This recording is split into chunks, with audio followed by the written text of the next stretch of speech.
Hi, everyone. I just wanted to do another video just to help out at home a little bit.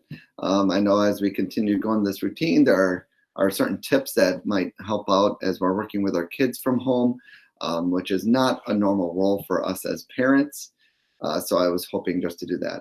Before I get into some tips, I wanted to first just say I've been meeting with all the teachers. Of course, every week I check in and see how things are doing and talk to them about the kids. And they are loving seeing all of your children and their smiling faces. So thank you for working with us as best as you can to ensure that your kids are there, ready to go when our teachers are there and ready. That interaction is so precious. And just so you know, I know your kids are probably loving it on their end. The teachers have the same feelings. They're loving that we are interacting more and more with our kids each week, and really checking in and making sure our kids are feeling good and safe, but then also connecting with that learning that is also so crucial and important. So today I wanted to talk a little bit about writing and some tips on writing. So first I want to say we should always be celebrating writing. Writing is an area with kids where you can always improve it and make it better.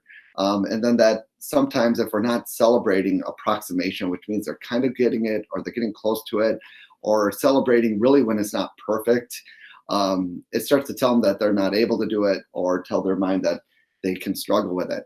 So we want to celebrate when it's not perfect, and we want to celebrate when kids are approximating or getting close to writing and in their drafts, and that they're works in progress.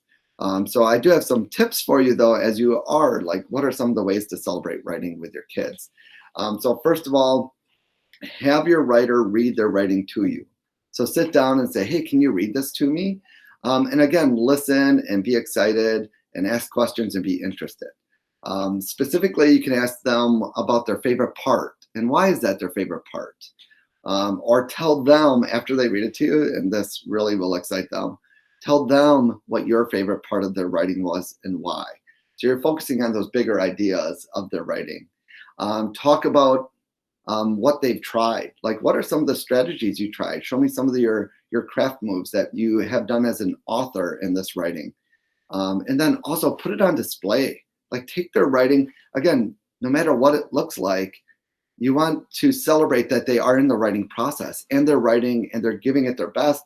So take that writing and put it up on the fridge or put it up near their workspace, put it up in your bedroom, like make it a big deal that they're writing. So get it out there and get it on a display. And I know I just kind of mentioned strategies. You know, one tip I want to give you is if your writer at home is saying, hey, how do I spell this?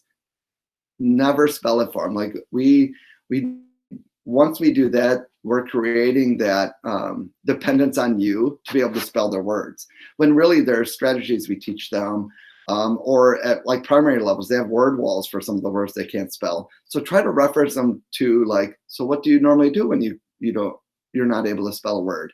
And it might be they stretch it out. They really pay attention and focus on the sounds. Or again, they might go to the word wall or check their snap words. So really want to focus on that strategy and that independence so they're able to do that on their own. So that's my tips for this week. As you're working, I miss all of you. I know that you all miss school as well. Make sure if you're looking for some updates that you double check our Monday bulletin if you haven't, and also the Franklin Public Schools district newsletter that comes out on Fridays. Stay safe.